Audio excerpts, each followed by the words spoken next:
लीलाधारी भगवान कृष्ण की लीला अद्भुत है। एक बार तो श्री राधा जी की प्रेम परीक्षा लेने के लिए नारी बन उनके महल में पहुंच गए। श्री गर्ग संहिता से सुंदर कृष्ण कथाशाम को श्री राधा जी अपने राजमंदिर के उपवन में सखियों संग टहल रही थी। तभी बागीचे के द्वार के पास मणिमंडप में एक अनजान पर बेहद सुंदर युवती को खड़े देखा। वह बेहद सुंदर थी। उसके चेहरे की चमक देख श्री राधा की सभी सहेलियां अचरज से भर गईं। श्री राधा ने गले लगाकर स्वागत किया और पूछा, सुंदरी सखी तुम कौन हो, कहाँ रहती हो और यहाँ कैसे आना हुआ? श्री राधा ने कहा, तुम्हारा रूप तो दिव्य है, तुम्हारे शरीर की आकृति मेरे प्रियतम श्री कृष्ण जैसी है, तुम तो मेरे ही यहाँ रह जाओ, मैं तुम्हारा वैसे ही ख्याल रखूंगी जैसे भौजाई अपनी ननद का रखती है। यह सुनकर युवती ने कहा, मेरा घर गोकुल के नंदनगर में नंद भवन के उत्तर में थोड़ी ही दूरी पर है। मेरा नाम गोपादेवी है। मैंने ललिता सखी से तुम्हारे रूपगुण के बारे में बहुत सुन रखा था, इसलिए तुम्हें देखने के लोभ से चली आई। थोड़ी ही देर में गोपदेवी श्री राधा और बाकी सखियों से साथ घुल मिलकर गेंद खेलने और गीत गाने के बाद बोली, मैं दूर रहती हूँ, रास्ते में रात न हो जाए इसलिए मैं अब जाती हूँ। उसके जाने की बात सुन श्री राधा की आंख से आंसू बहने लगे। वह पसीने पसीने हो वहीं बैठ गई। सखियों ने तत्काल पंखा झलना शुरू किया और चंदन के फूलों का इत्र छिड़कने लगी। यह देख गोपदेवी बोली, सखी राधा मुझे जाना ही होगा, पर तुम चिंता मत करो, सुबह मैं फिर आ जाऊंगी। अगर ऐसा न हो तो मुझे गाय गोरस और भाई की सौगंध है। यह कह वह सुंदरी चली गई। सुबह थोड़ी देर से गोपादेवी श्री राधा जी के घर फिर आई तो वह उसे भीतर ले गईं और कहा, मैं तुम्हारे लिए रात भर दुखी रही, अब तुम्हारे आने से जो खुशी हो रही है उसकी तो पूछो नहीं। श्री राधा जी की प्रेम भरी बातें सुनने के बावजूद जब गोपादेवी ने कोई जवाब नहीं दिया और अनमनी बनी रही तो श्री राधा जी ने गोपादेवी की इस खामोशी की वजह पूछा। गोपादेवी बोली, आज मैं दही बेचने निकली।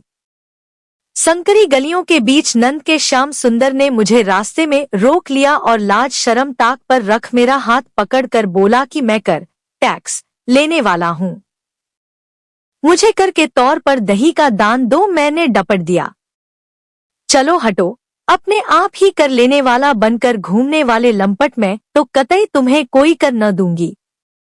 उसने लपक कर मेरी मटकी उतारी और फोड़कर दही पीने के बाद मेरी चुनरी उतार कर गोवर्धन की ओर चल दिया। इसी से मैं क्षुब्ध हूँ। श्री राधे जी इस बात पर हंसने लगी तो गोपदेवी बोली, सखी यह हंसने की बात नहीं है, वह कला कलूटा ग्वाला, न धनवान न वीर, आचरण भी अच्छे नहीं, मुझे तो वह निर्मोही भी लगता है। सखी ऐसे लड़के से तुम कैसे प्रेम कर बैठी, मेरी मानो तो उसे दिल से निकाल दो। श्री राधा जी बोली, तुम्हारा नाम गोपदेवी किसने रखा?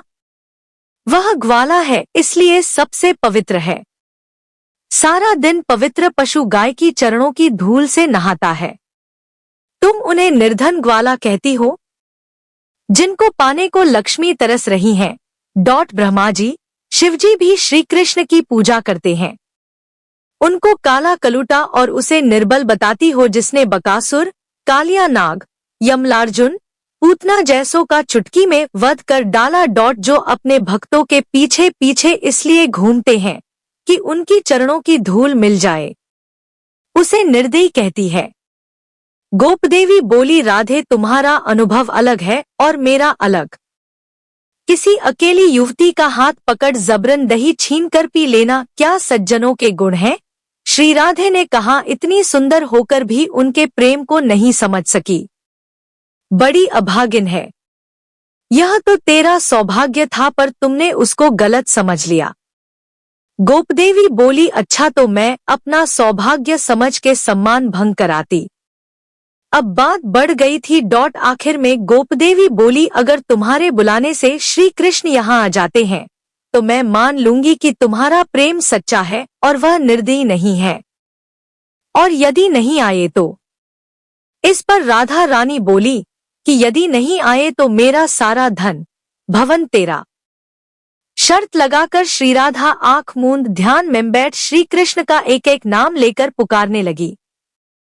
जैसे जैसे श्री राधा का ध्यान और दिल से की जाने वाली पुकार बढ़ रही थी, सामने बैठी गोपदेवी का शरीर कांपता जा रहा था। श्री राधा के चेहरे पर अब आंसुओं की झड़ी दिखने लगी।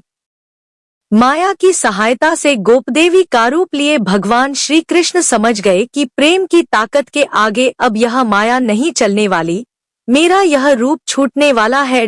वे रूप बदलकर श्री राधे राधे कहते प्रकट हो गए और बोले, राधा रानी आपने बुलाया, मैं भागता चला आ गया।